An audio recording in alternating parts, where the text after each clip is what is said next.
Olá, eu sou Rosa Formiga e você está no Família na Real.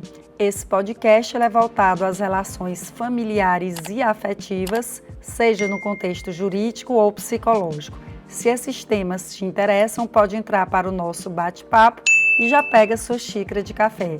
Gratidão por estar aqui, espero te fazer uma boa companhia.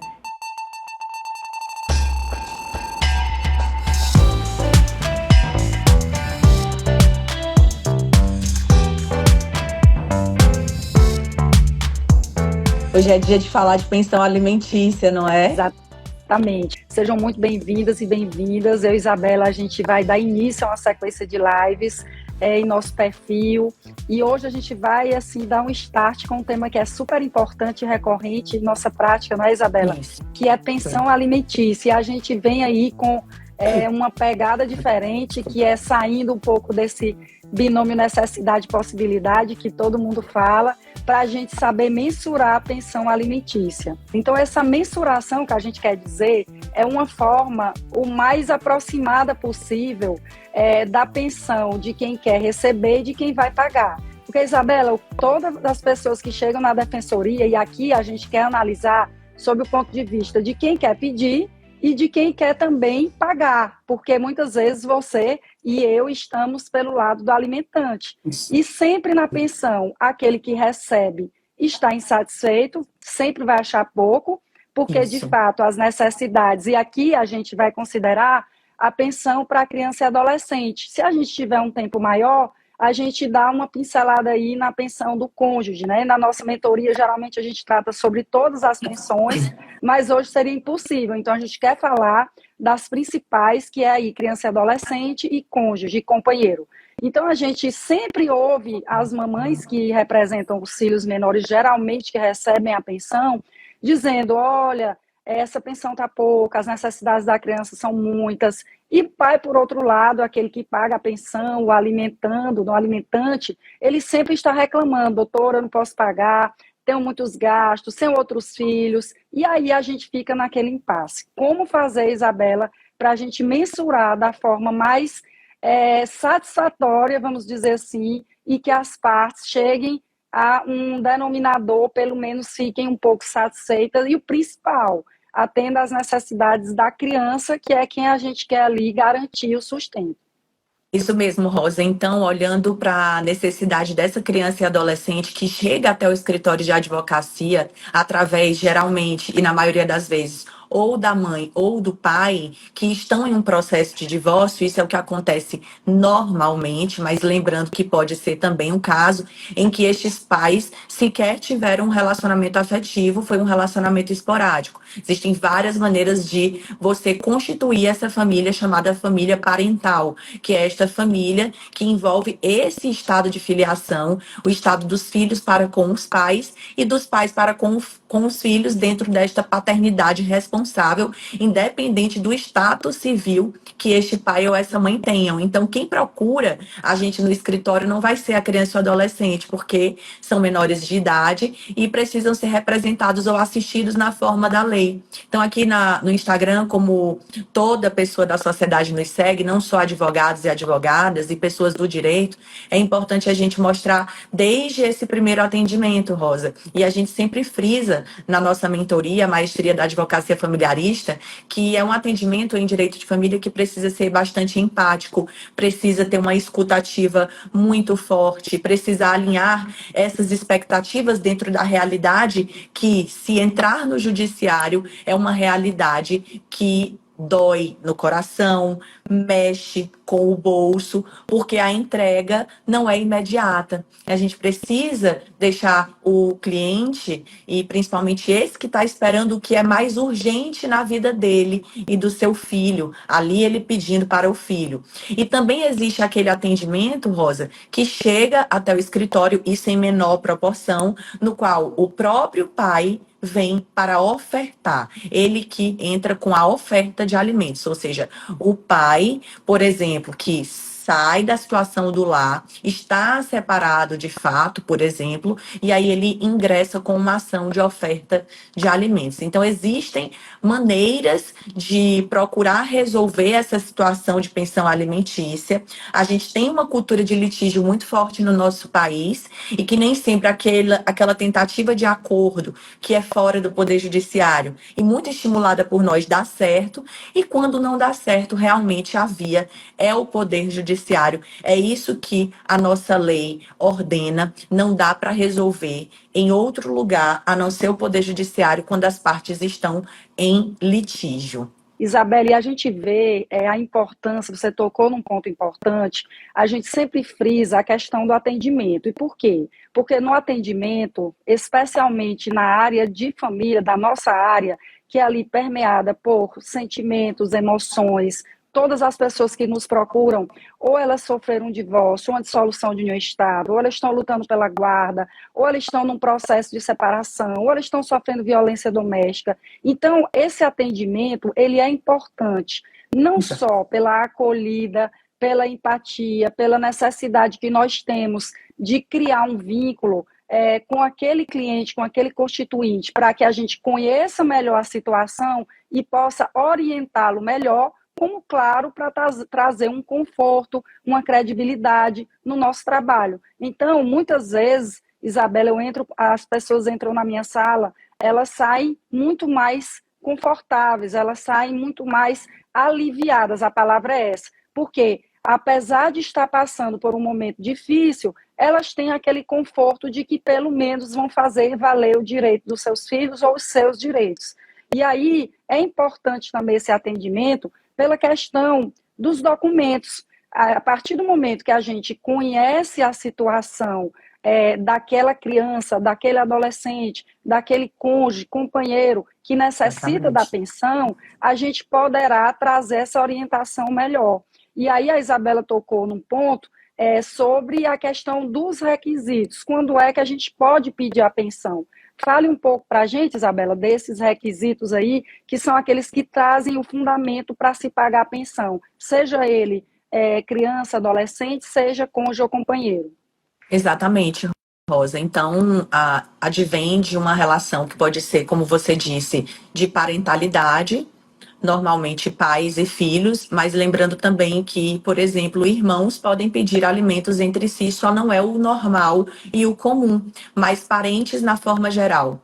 O que acontece mais no Brasil, em toda clínica do direito que chega até um escritório especializado na área, é a situação da criança e adolescente pedindo urgentemente estes alimentos e que precisa entrar numa análise que, como você muito bem colocou no início da live, nunca vai ser justa para um lado ou outro, vai ter uma divergência desde o início e nós, profissionais, entramos ali para buscar uma harmonia e mensurar essa pensão alimentícia sob o olhar da criança e do adolescente que não estão ali, sendo as grandes protagonistas da história, porque precisam ser representadas ou assistidas. Então, esse momento de mensurar, que é um momento posterior após a primeira consultoria jurídica, o primeiro atendimento, ele não vai ser um atendimento de cálculo, ele vai ser esse atendimento que a gente colocou aqui, que é um atendimento mais focado em escuta, em empatia, em acolhimento, e já um segundo atendimento em diante, a gente faz o contato com o cliente já contratado,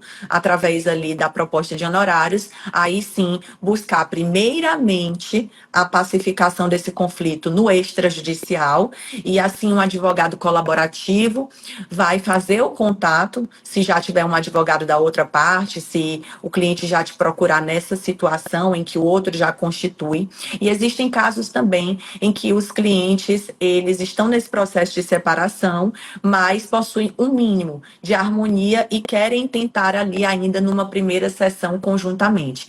E isso é muito interessante, porque se este advogado ele fizer via mediação judicial, extrajudicial neste caso, ele não vai poder mais advogar no caso. E isso eu gosto de pontuar, porque muitos advogados colocam na bio do Instagram mediador e advogado, e na verdade a lei da mediação, ela impede você, advogado, de advogar naquela causa que, quando anteriormente você fez a mediação, ela não obteve sucesso.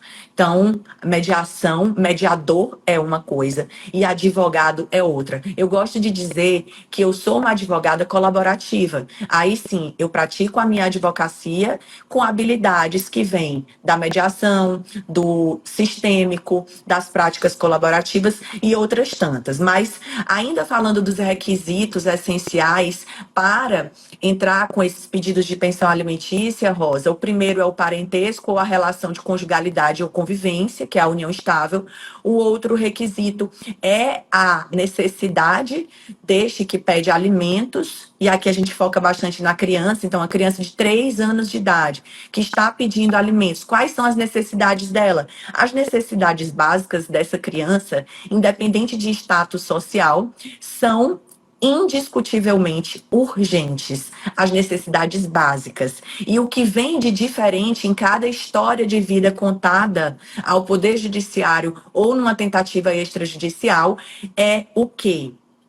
O status dessa família. De que maneira essa criança ou adolescente viviam naquela estrutura durante aqueles 3 anos anteriores. Então, isso precisa sim ser mantido dentro de uma realidade também de separação, de uma realidade econômica, e é aí o momento em que há a maior discussão na justiça brasileira, o momento de mensurar a pensão alimentícia. Porque, por exemplo, a mãe de uma classe média alta pode vir a pedir, exemplo somente, R$ 7.000 de alimentos para esta filha de 3 anos de idade. E isso é bastante genérico falando de uma live, e o interessante é que no tribunal da internet, as pessoas, Rosa, já comentariam, nossa, é um absurdo 7.000, nossa, acho pouco. Mas em nenhum momento eu coloquei aqui na live qual é a estrutura dessa família, quais são as necessidades desta criança, reais e provadas, e qual é a possibilidade de cada um destes pais, não só do pai, como também da mãe. E aí que a gente entra com o que eu acho fascinante do direito de família, que é a casuística, que é trabalhar olhando de forma individualizada cada caso. Então, a gente costuma dizer, Isabela, esse alinhamento de expectativa, porque, como você bem colocou, a parte ela precisa entender. Só o que a gente vê na internet são colegas, e nenhum julgamento aqui, mas que optam em advogar para a mãe, para a mulher, e sempre estão ali colocando o lado negativo do pai. Que o pai tem que pagar muito, que a mãe recebe pouco, e por vezes isso vai desalinhando um pouco o entendimento da mãe. Ou seja, ela está sempre ali na defensiva, não deixa um pouco de estar potencializando aquele conflito. Então, é importante, primeiro, que a gente diga para a mãe quando é que a criança vai ter direito e quais são os requisitos ali, o que é necessário existir na petição inicial. Né? Então, primeiro, tem mãe que chega lá na defensoria, Isabela, e ela quer pedir pensão de uma época que ela nem entrou na justiça. Ela diz, doutor, a criança tem 5 anos, aí ela diz, doutora Rosa, Muito e o tempo comum. para trás? Né?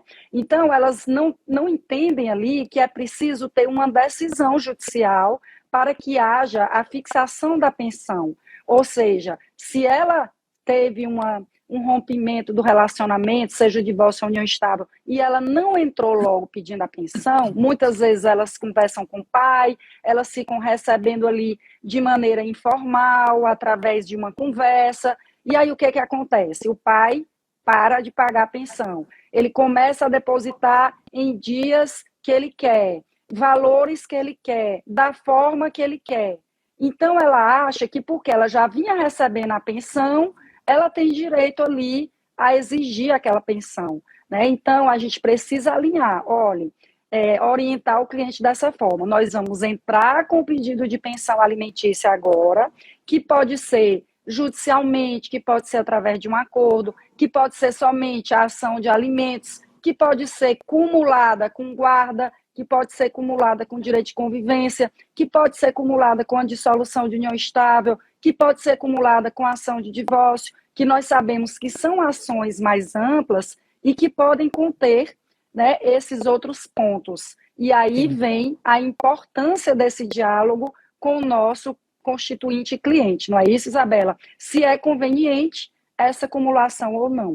Sim, Eu percebo muito na clínica do direito que a chegada do cliente até o escritório, que até os 3 anos, 4 anos de idade desse filho ou dessa filha, a mãe geralmente que vai procurar ali, ela aguenta ficar nesse diálogo que você falou, recebendo na conta bancária dela, ali ainda conversando, num mínimo de diálogo que seja, mas elas aguardam até os 3, 4 anos. Por que que eu coloco essa idade?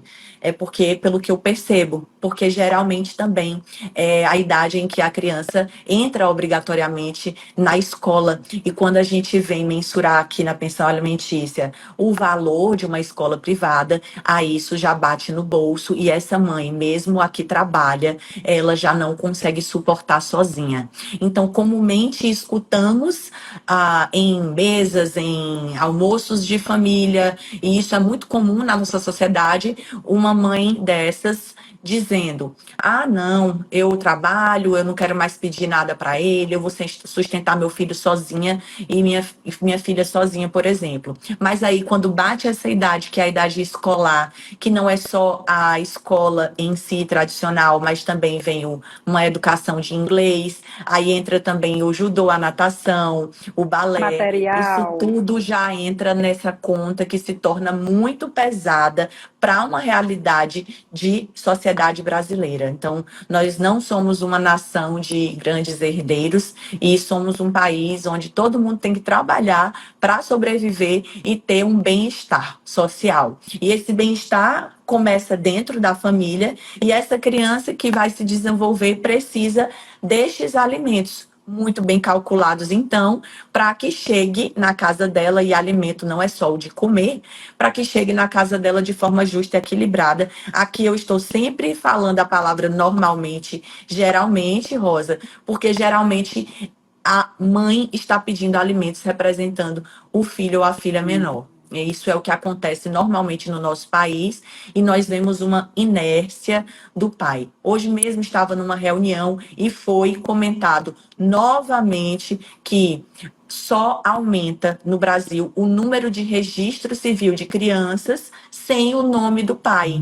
E este primeiro ato já mostra a realidade social que nós vivemos nesse direito de família voltado para a criança e adolescente. É uma infância em que muitos dos brasileiros, eles crescem sem a figura presente do pai. E é algo que a gente precisa mudar. E aqui no nosso direito das famílias, nós estimulamos muito a presença desse pai afetiva e material.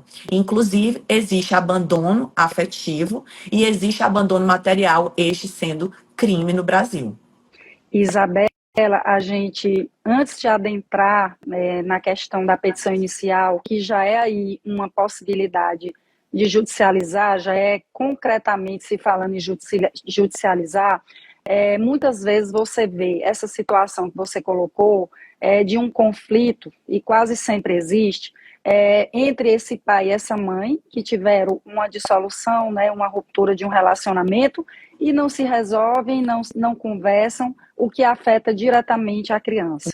E aí, quando você Isso. diz, olha, com 3 anos a mãe resolve procurar a justiça, muitas vezes além da questão de não poder sustentar a criança sozinha, é a questão já de existir aqueles conflitos em relação à convivência, em relação à guarda, Isso. em relação ao lar de referência da criança. Então, tudo isso tem que ser alinhado e conversado com essa mãe ou com esse pai que nos procuram, ou com dois pais, né, enfim, para que a gente possa discutir a conveniência de se acumular as ações. Por quê? Porque a ação de alimentos tem rito especial. Então, a partir do momento que a gente cumula com a ação de divórcio, o Código de Processo Civil ele tem ali um dispositivo que diz que ela vai deixar de obedecer o rito especial para passar a ter o rito ordinário. Então, hoje, a gente, com a possibilidade de usar alimentos provisórios no início da ação, com a possibilidade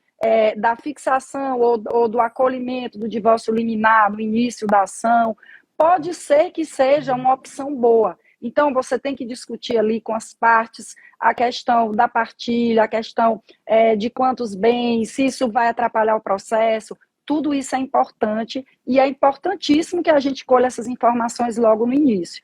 E eu também tento sempre, como você colocou, Isabela, a questão extrajudicial, porque esse ânimos dessas pessoas que nos procuram, eles interferem diretamente nas escolhas e no decorrer do processo. Exemplo, muitas vezes o pai diz, eu não vou pagar X porque a mãe vai gastar com ela.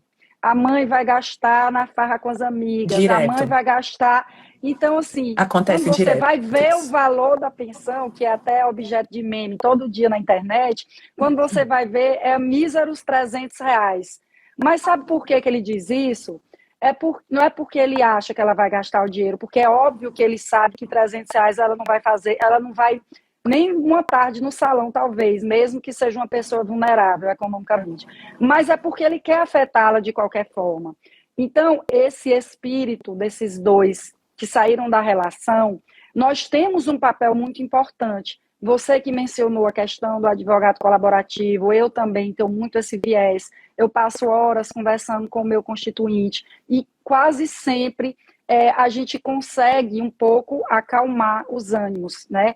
Muitas vezes não, realmente só o tempo vai apaziguar, ou só o encaminhamento para uma terapia, nós temos que ter essa humildade para encaminhar também, mas enfim, existe tudo isso e como a ação de alimentos ela é delicada nesse sentido.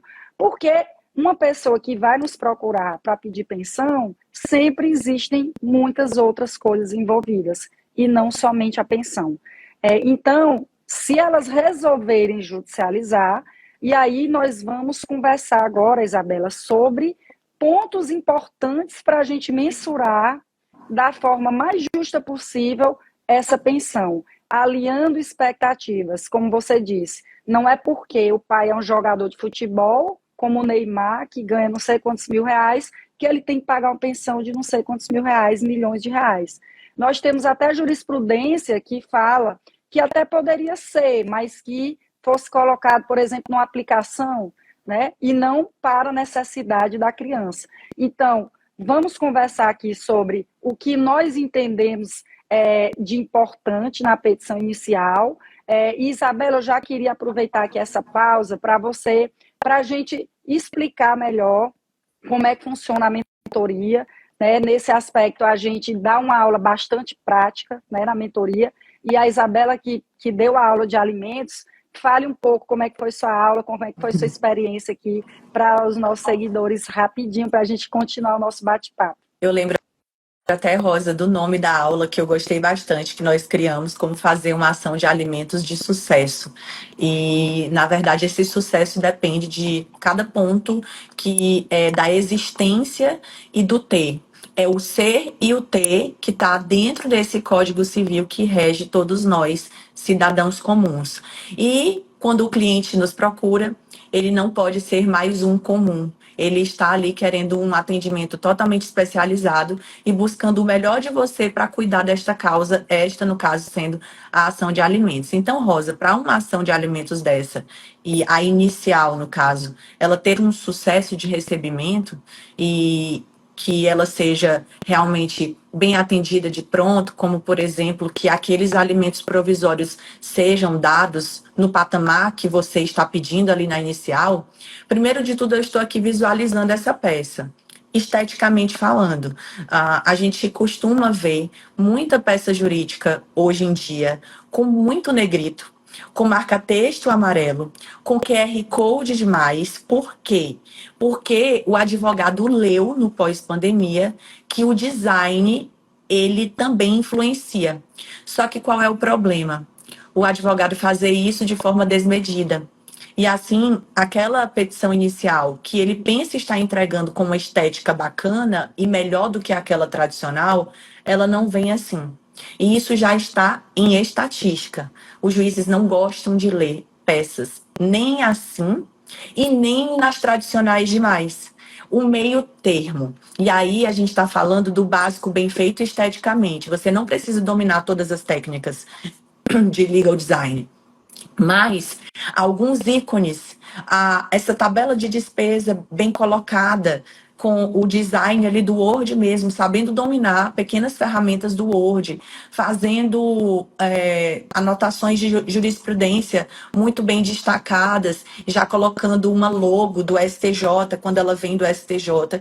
E eu precisaria entregar a peça jurídica que nós temos na nossa mentoria para mostrar a diferença. Na nossa mentoria, a gente mostra a diferença dessas duas peças que eu falei para essa peça aqui, que é uma peça esteticamente muito bem recebida pelo judiciário. É o analista que vai ver essa peça e o juiz vão ler com muito mais facilidade.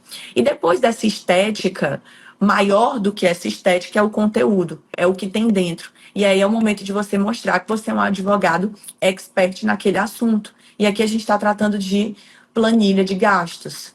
Então tem que inserir a despesa, a tabela de despesa dessa criança.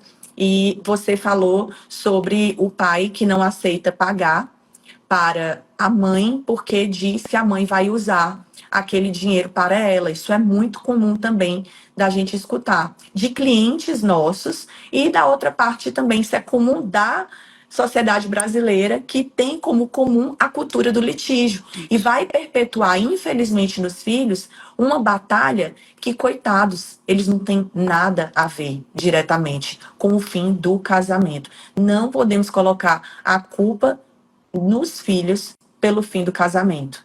Eu sei que também é comum algumas pessoas dizerem que a culpa foi desde o dia que os filhos entraram na vida do casal, quando na verdade a falência é do ser humano, Rosa. Na minha opinião, estudando Lacan, muito bem citado por Rodrigo da Cunha Pereira, presidente do IBDFAM, e sustentado pelo IBDFAM, inclusive aquela que é a emenda 66 de 2010, não existe um culpado pelo fim. E sequer podem os filhos ser culpados por isso. Então, com o fim da conjugalidade, permanece por toda a vida a relação de pai para com os filhos, e isso precisa entrar nessa tabela de despesas para mostrar quanto vale por mês aquela filha de 3 anos de idade. Estou usando ela como nosso maior exemplo de hoje. E isso vai depender da estrutura dessa família, de como ela vivia até o último mês em que o pai esteve dentro de casa, numa realidade em que, na maioria das vezes, ele é o provedor da família. E isso é estatística por conta do patriarcado do nosso país. Mas também existem muitos casos já em que os dois exercem atividade econômica e nós precisamos proporcionalizar nessa tabela de despesas, pegar a despesa mensal dessa criança, e pode ser mais de um filho, e no final, dentro destas necessidades, olhar para as possibilidades de cada um. Pode virar algo bem proporcional de 30-70, pode ser que seja 60-40. Isso quem vai trazer são os outros documentos que vão provar o quê? Quanto ganha esse pai por mês? E pode ser uma realidade que nós, advogados, vamos ter que ajudar, como bons detetives também, porque às vezes é uma cliente que não tem conhecimento nenhum da vida financeira da família dela, daquele Isso. casamento de 13, 18 anos. Você vai perguntar para a cliente, ela não sabe, doutora, eu não sei nada. Eu nunca peguei num cartão de crédito. E uma família aqui, eu estou colocando como exemplo, de classe média alta, por exemplo, em que ela tinha uma vida de até luxo também, e os filhos também. Então, aqui a gente está também, Rosa, para falar sobre aqueles aplicativos, sobre Sniper, sobre formas com a qual nós pedimos nessa inicial para o Poder Judiciário nos ajudar a buscar e mostrar quanto que esse pai realmente ganha. Porque, às vezes, outras clientes só têm acesso ao que ele fala. Ah, ele exerce essa atividade aqui, mas não sabe que ele tem investimentos, não sabe outras tantas coisas. E é muito comum a mulher não ter esse conhecimento. Eu recebo muito, inclusive na hora da partilha de bens, ela não tinha ideia. Ela tinha lá, era sócia da empresa e não tinha ideia do faturamento, do tipo de empresa. É o que há de, é mais comum pela confiança que ela estabelece no Sim. parceiro. A Messia comentou aqui sobre a separação, né, sobre a sua fala. Eu acho que essa fala da doutora Isabela merece muitas curtidas, gente. Eu acho. Vocês têm que dar uma curtida nesse coraçãozinho aí. Ela Obrigada. falou que a separação é a melhor opção, sobretudo para os filhos. Então, a Isabela tocou nesse assunto que é super importante em relação a culpa, né? A gente vê que não existe um relacionamento que acabe da noite para o dia. E muitas vezes eu participei de oficina de pais na defensoria, a gente conheceu a oficina de pais em Fortaleza, e nós ficamos tão encantados pelo projeto que a gente trouxe para o Piauí. Eu e mais três colegas, e eu passei cerca de um ano aplicando a oficina de pais em relação a ex-parceiros. E aí, Isabela, a gente tinha uma espécie de cartilha padrão do CNJ, em que a gente falava para ex-casais em salas diferentes. Eu ficava numa sala, o colega ficava em outra com o ex-parceiro.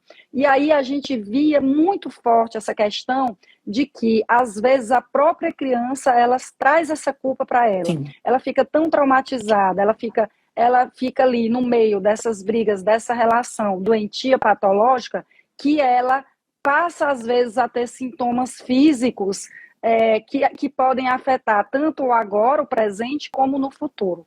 Então, é de extrema importância a gente trazer essa consciência para os pais de que eles precisam ter esse término e esse processo da forma mais respeitosa e confortável possível, pelo menos para as crianças.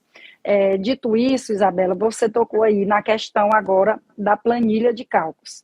A planilha de cálculos é algo importantíssimo, porque eu costumo dizer, Isabela, que quando você se separa, naturalmente, a sua vida financeira também divide. Por quê? Porque você era casado, existia uma renda que era da família. E aquela renda da família, ela não é mais da família, ela é da mulher, ela é do homem, elas são separadas. E muitas vezes a gente quer, a mãe, o pai, eles querem manter o mesmo padrão de vida daquela criança que ela tinha quando os dois estavam juntos. E às vezes isso não é possível. Então, nós temos que alinhar, inclusive, essas expectativas. Porque, não sei se você já viu, em audiência eu já vi várias vezes pai e mãe brigando pela questão da escola particular. Sim. Um querendo colocar na melhor escola, o outro dizendo que não tinha condição de pagar. E aí tudo pode ser motivo de conflito para aquela família, desde a escola que vai estudar, e aí nós temos que ser realistas. Essa planilha é, de fato, extremamente importante, mas ela não pode ser um fator determinante para a fixação do quanto da pensão. Por quê? Porque tem também a possibilidade, e essa possibilidade, ela pode ter sido dividida ao meio. Por exemplo, o pai, ele pode ter perdido o emprego, ele pode estar desempregado, ele pode ter tido ali, com a pandemia ou com qualquer outro problema, um impacto na sua renda e ter diminuído. A mãe, ela pode estar ganhando a mesma coisa, mas ela pode não trabalhar. E aí, é possível manter o padrão de vida dessa criança? O ideal é que sim. O que é que diz a pensão? O que é que diz o 1694 em diante do Código Civil? Necessidade, possibilidade, proporcionalidade e ainda a gente acrescenta razoabilidade. Por quê? Porque, claro, quem vai pagar mais é quem ganha mais. Mas esse cálculo das necessidades da criança é preciso que seja realista. É preciso que veja onde é que essa criança vai morar, onde é que ela está morando. Ela foi morar com a avó. Eu já peguei situações em que a criança está na casa da avó, a internet é dividida por todo mundo da casa. Hoje, quem é que vive sem internet? Internet é necessário. Então, hoje, nós temos que adaptar essa planilha não só ao gasto da criança, como a possibilidade do pai, como a realidade tecnológica, a realidade da escola. Quem foi que estudou na pandemia sem internet? Né? Então, tudo isso nós temos que analisar. A avó está ajudando, a avó está sustentando, é possível manter a criança no inglês, no judô, na aula particular, no transporte, é possível. Então, nós estamos falando, Isabela, da maioria das famílias do Brasil. É claro que nós temos situações de famílias tranquila, confortável, que pode pagar muito mais, mas também nós temos que não. Então, é muito importante a gente colher essa documentação daquele que nos procura.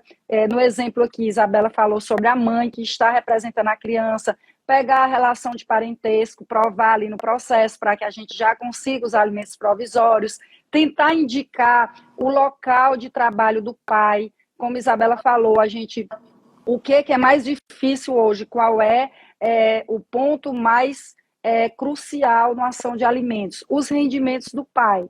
É muito difícil a gente conseguir, de uma forma real, juntar e provar no processo os rendimentos do pai. Então, a mãe tem uma ideia. A mãe, olha, ele trabalha na empresa tal, certo? Ele faz isso. Quando a gente estava junto, ele trabalhava. Então, a mãe, ela tem uma ideia. Mas se ela tiver precisamente esse local de trabalho, é super importante para que a gente já peça que seja oficiado aquele local. A gente sabe que o artigo do Código de Processo Civil, ele prevê ali a determinação de que a pensão seja descontada em folha se a pessoa tiver um emprego, né? Se ela for seletista, se ela tiver subsídio, se ela tiver um emprego fixo. Então, em não havendo, em o pai sendo autônomo, em o pai sendo não tendo, aí vai ter que existir uma base de cálculo. Então, nós temos que ajustar e alinhar tudo isso. Da mesma forma, quando o pai nos procura, considerando aqui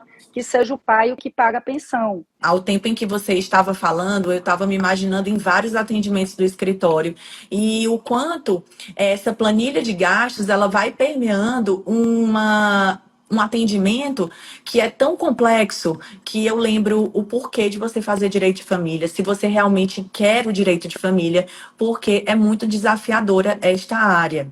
De verdade, não é para todos. E eu até vejo, podem outras pessoas não concordar comigo, que existem sim áreas do direito mais tranquilas, do ponto de vista emocional de você exercer. Mas nós, advogados de família, temos que estar com a saúde mental em dia, porque cada historinha de planilha de cálculos dessa é uma família que se desconstruiu, que desmoronou por causa de um fim, que é o divórcio. E eu digo desmoronou mesmo porque está desmoronada no financeiro e na questão psicológica. E o que mais me preocupa são as crianças, quando essa história ela envolve criança e adolescente. Por quê? Porque eu digo que o adulto, ele já tem idade para procurar se resolver no seu entendimento e no seu autoconhecimento. Muitos não estão se resolvendo. As estatísticas novamente revelam isso. E as estatísticas agora estão piores. Essa é a sociedade em que as crianças e adolescentes estão com mais depressão. Então, a gente precisa entender em que contexto familiar essas crianças estão, até do ponto de vista de criação, para saber o porquê dessas crianças estarem dessa forma. E isso vai estar ali ao lado. E se você acha que, não, eu só pego alimentos, eu não trabalho com guarda, mas está do lado. É o dia a dia daquela pessoa, daquela família. É inevitável. Você não. Até quando você diz, ou enfim, não é o meu caso, não, guarda eu não pego. Outra pessoa vai fazer a guarda, porque com esse problema aí que vai ser diário, não é comigo, eu vou fazer os alimentos. Mas você vai atender esta mesma pessoa. Essa que vai construir a tabela de despesas é uma pessoa que está abalada emocionalmente. E a gente precisa entrar ali com a máxima técnica possível, mas direito de família não é só técnica. Direito de família precisa entender o sentimento do outro, precisa ser sensível e, ao mesmo tempo, extremamente técnico. Qual é o terror, por exemplo, do requerido na ação de alimentos? A gente vira pedir a quebra do sigilo bancário. Isso é o terror. Ninguém quer o seu sigilo bancário quebrado. Outro terror, a aprovação do Sniper. O Sniper, que é esse aplicativo que você pede para o judiciário atuar ali te mostrando. Ali vem toda a movimentação, se tem investimento, se tem isso, tem aquilo. E aí você vai abrindo um leque que esse cliente não conhecia, mas é a sua função de advogado, descobrir o que é que está por trás, então, desta pessoa, este alimentante que oculta a realidade financeira dele. Outra situação bem recorrente no nosso país, os sinais exteriores de riqueza. E veja, pode ser um classe média baixa, pode ser um classe média média, um classe média alta. Mostrou um sinal exterior de riqueza para aquela realidade familiar. Exemplo, ele ganha R$ 3.000 por mês, mas ele tem uma vida na internet em que ele mostra que ele comprou um carro novo, que ele trocou de apartamento financiado, mas trocou. Aí ele se casou de novo e ele está sustentando a filha da atual. Muito engraçado. O pai que sustenta a filha do outro, mas não sustenta a filha que ele tem. Isso também é bastante recorrente no nosso país. Então, ali você vai desmantelando através dessas teorias, e a gente está passando por um momento de reforma do Código Civil extremamente necessário, porque estas realidades dessas múltiplas famílias hoje precisam estar representadas no novo Código Civil, que vai tratar da existência do ser humano e esse cidadão comum do povo, cada um com sua história de vida. E aqui, dentro de uma inicial de alimentos, a gente sempre está falando, Rosa, desse momento paralelo de atendimento, mas que ele está a todo momento conosco. Essa cliente vai querer saber a sua opinião porque ela te contratou, porque ela confia integralmente no teu trabalho. E ela vai te contar algo pessoal que aconteceu naquela semana, que envolve direto ou indiretamente essa ação de alimentos. Doutor, é o seguinte, eu levei minha filha no final de semana, ele ficou de transferir o valor da pensão alimentícia ali quando ainda é verbal e não está mais fazendo. E aí começam inúmeros tipos de exemplos que deixam essas famílias fragilizadas. Então, a renda dentro de uma base de cálculo é muito interessante, Rosa, e eu queria que a gente conversasse agora sobre como a gente vai pedir nessa petição inicial de alimentos a estipulação. Se ele é CLT, se ele é autônomo, ou ela, tá, gente? É porque na maioria das vezes o requerido é o pai. É a questão da base de cálculo, né, que a gente está até se encaminhando aqui já para o fim da live, mas dá tempo da gente falar sobre a base de cálculo e sobre até um pouco sobre a pensão para esse cônjuge aqui, Isabela, mas dá tempo. A questão da base de cálculo, muitas mães, muitos pais têm essa dúvida, inclusive sobre a incidência, bruto, líquido, então a gente traz essa diferenciação, porque a lei, ela determina que exista uma mudança ali na pensão. Então, você imagina se o juiz arbitrasse uma pensão em R$ 500. Esses R$ 500 ia ficar para toda a vida. Então, existe a possibilidade de se pedir uma pensão em dinheiro, uma parte da pensão em dinheiro, uma parte da pensão in natura. Por exemplo, esse pai que paga um plano de saúde mais 20% dos seus rendimentos. E isso também nós temos que ter muito cuidado, Isabela, porque é um ponto que eu queria trazer que não deixa de ser mensurar uma pensão. E isso pode ser um ponto de conflito no futuro. Exemplo que eu já vi. O pai se compromete a pagar o plano de saúde, mas ele não diz ali um limite. E o plano de saúde ele tem um reajuste anual. Chega um momento que o plano está R$ 1.500 e ele diz que não vai pagar de forma alguma o plano de saúde. Então, é super importante a gente alinhar isso. Olha, ele vai pagar 20%, mas o plano de saúde até o limite de R$ 800.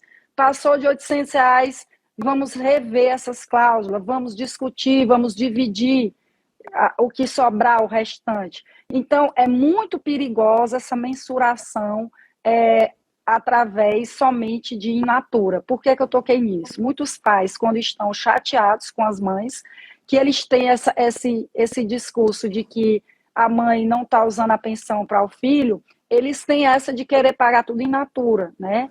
E a gente, claro, eu sempre digo aqui, eu acho que eu sempre trago nos meus posts diários a questão de que nem todo pai é descumpridor de suas funções parentais, né? A gente sempre está falando isso, nem todo pai é negligente, nem todo pai é omisso.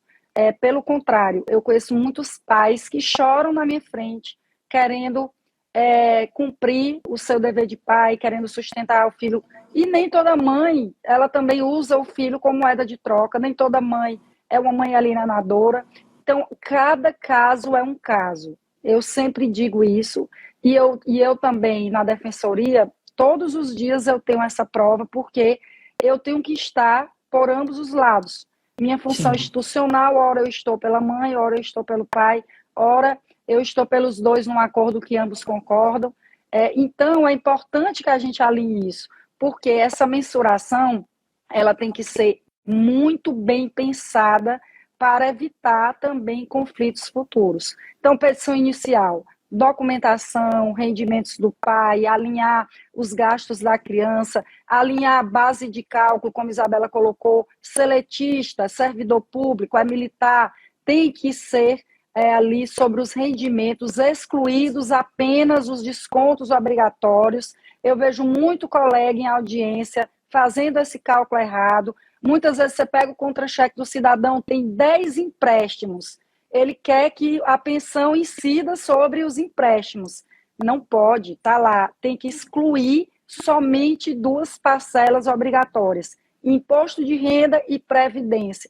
Sobrou ali, o que sobrou vai incidir o percentual da pensão alimentícia. Verbas que entram, verbas ali de caráter remuneratório, 13º, hora extra, férias, 1/3 das férias.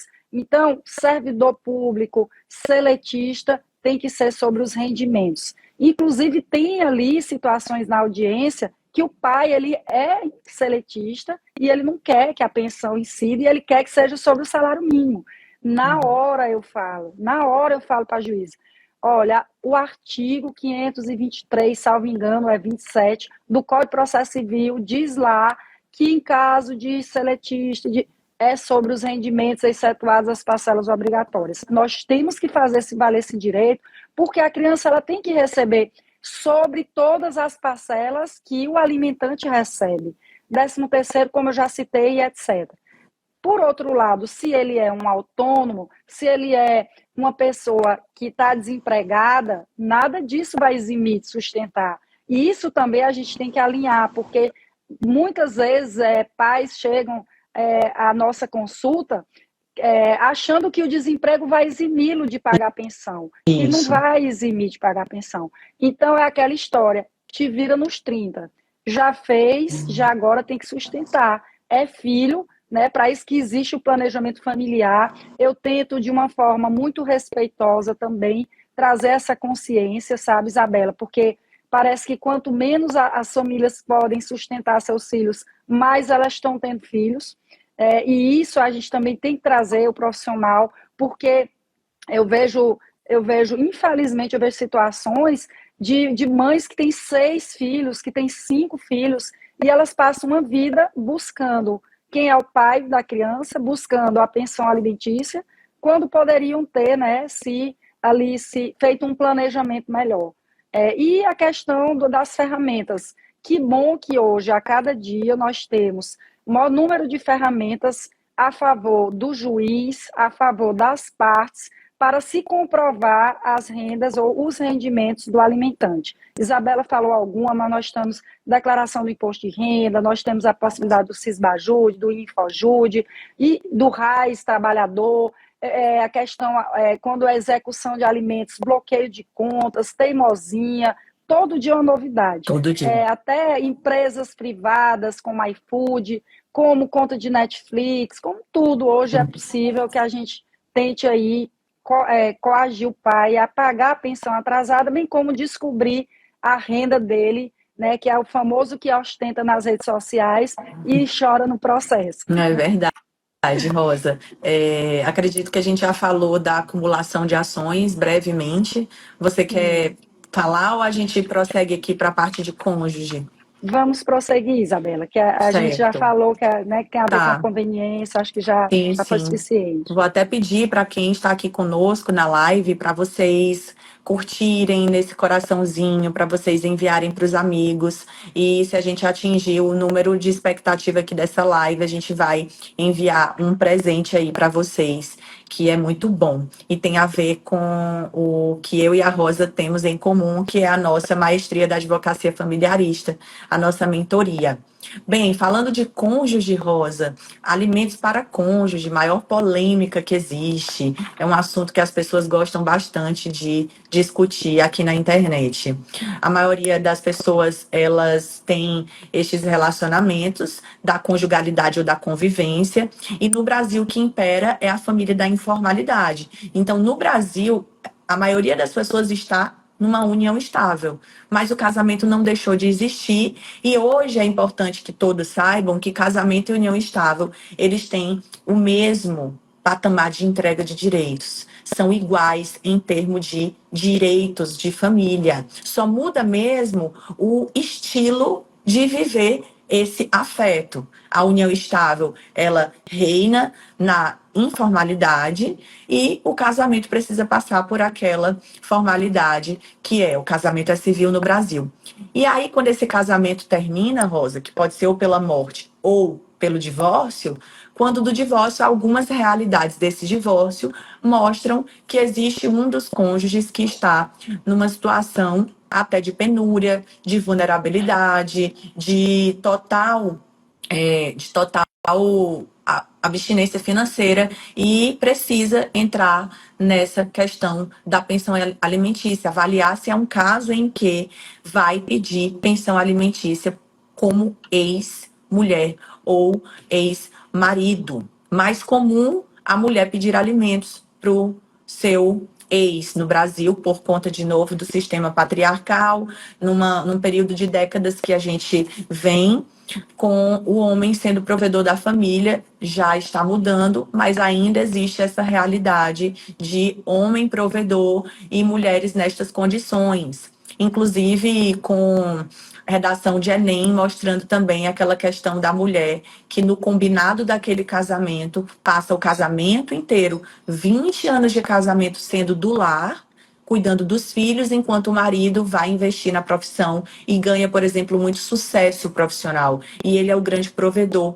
E quando do divórcio, alguns não querem dar nada para esta mulher que agora já está quase na fase idosa e totalmente não inserida no mercado de trabalho. Essa mulher, aos 60 e poucos anos de idade, é muito difícil e improvável que ela consiga um emprego. E é o momento em que a gente fala de pensão alimentícia para ex. Não só esse do exemplo da mulher idosa, num casamento longo, Rosa, mas também existem alguns casos minoritários em que uma mulher jovem vem a pedir alimentos e estes alimentos são entregues temporariamente, ali entre 3, 4, no máximo estourando 5 anos. Mas quando eu falo que isso acontece, algumas pessoas ficam chocadas, eu friso, isso não é a maioria dos casos, e são casos extremamente isolados em que aquele caso mostrou que, por exemplo, ela mesmo jovem, no combinado deles, foi acompanhá-lo na residência médica. Então, ela largou, por exemplo, a graduação de direito que já estava próxima, largou de fazer um exame de ordem que poderia, né, ali desenvolver a advocacia dela e outras carreiras jurídicas, mas no combinado era extremamente urgente que ele fosse, ele conversou com ela e no combinado daquele casamento ela abdicou daquilo para acompanhá-lo na residência médica. Pode ser um caso em que avalia-se que existe pensão alimentícia para essa ex, mesmo jovem de 30 e poucos anos, por 2 anos. Eu estou pausando e dizendo pode ser, porque eu não quero que as pessoas entendam que isso é uma realidade universal. Isso depende muito do contexto que essa cliente vai trazer para você. E só você, advogado altamente especialista em direito de família, para saber se realmente é um caso de pensão alimentícia. E é perfeitamente possível, o STJ já julgou nesse sentido, porque a questão da pensão, e aí é que as expectativas têm que ser mais alinhadas ainda, porque a mulher que nos procura, e eu, de fato, em quase 20 anos de defensoria, eu nunca vi um homem, no caso, um ex-cônjuge pedindo pensão, pelo menos na realidade da defensoria, eu nunca vi, nem homem, nem ex-cônjuge, nem ex-companheiro. Então, aquela mulher, ela já chega ali extremamente vulnerabilizada. Ela diz, doutora, eu não tenho, eu passei 30 anos com esse homem, eu me dediquei aos filhos, o trabalho invisível que você se referiu, que é chamado hoje, e eu não tenho como me inserir no mercado de trabalho agora, abandonei meus estudos, e aí, como é que você vai dizer para ela que o entendimento da jurisprudência do STJ é nesse sentido? E aí você tem que conversar. Eu fico muito tempo tentando empoderar essa mulher, tentando orientá-la no sentido de buscar os direitos, buscar o INSS, entender a situação dela. Você tem algum problema de saúde que seja crônico, que lhe impeça, lhe impossibilite do mercado de trabalho, para que essa mulher entenda que o centro da vida dela não pode ser aquele processo, sabe, Isabela? Eu tento muito fazer isso. Inclusive, eu fiz o papel inverso ontem. Eu recebi um assistido que ele chegou à minha sala dizendo assim: doutora, eu não mandei ela largar tudo. Já pensou? Eu não mandei ela largar tudo, ela largou porque quis. Aí eu disse, com a maior calma do mundo, olhe, ela não largou porque quis, ela largou porque, para que você estivesse trabalhando, para que você estivesse sustentando e recebendo o seu salário, alguém tinha que cuidar dos seus filhos. Você tem quantos filhos? Pois é, alguém tinha que cuidar da sua casa, alguém tinha que cuidar dos seus filhos, alguém tinha que administrar a sua casa. E ela optou em fazer isso e não conseguiu se dedicar. Então, não sou eu que estou dizendo. A jurisprudência diz, é temporário e é excepcional. Mas vamos aqui alinhar um valor, é a mãe dos seus filhos, é a pessoa que se dedicou. Então, por que existe na partilha de bens a comunhão parcial de bens?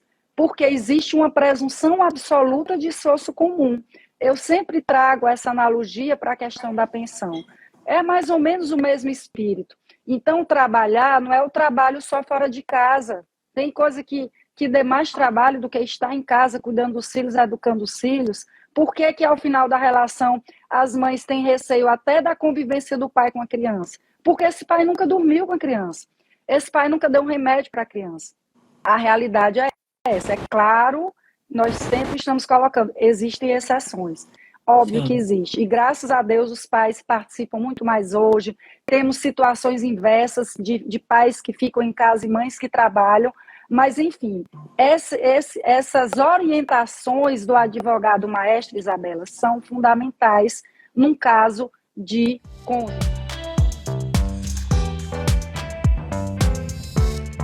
Qualquer dúvida, manda aí que a gente tem o maior prazer em responder.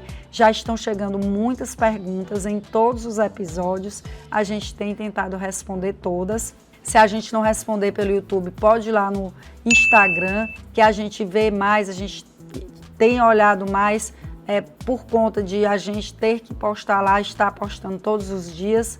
E a gente, claro, reforça o pedido para você se inscrever no canal, ativar as notificações, ficar ligado todas as sextas-feiras, episódio novo aqui no canal, seja sozinha ou com um convidado especial que na semana seguinte nós estaremos por aqui.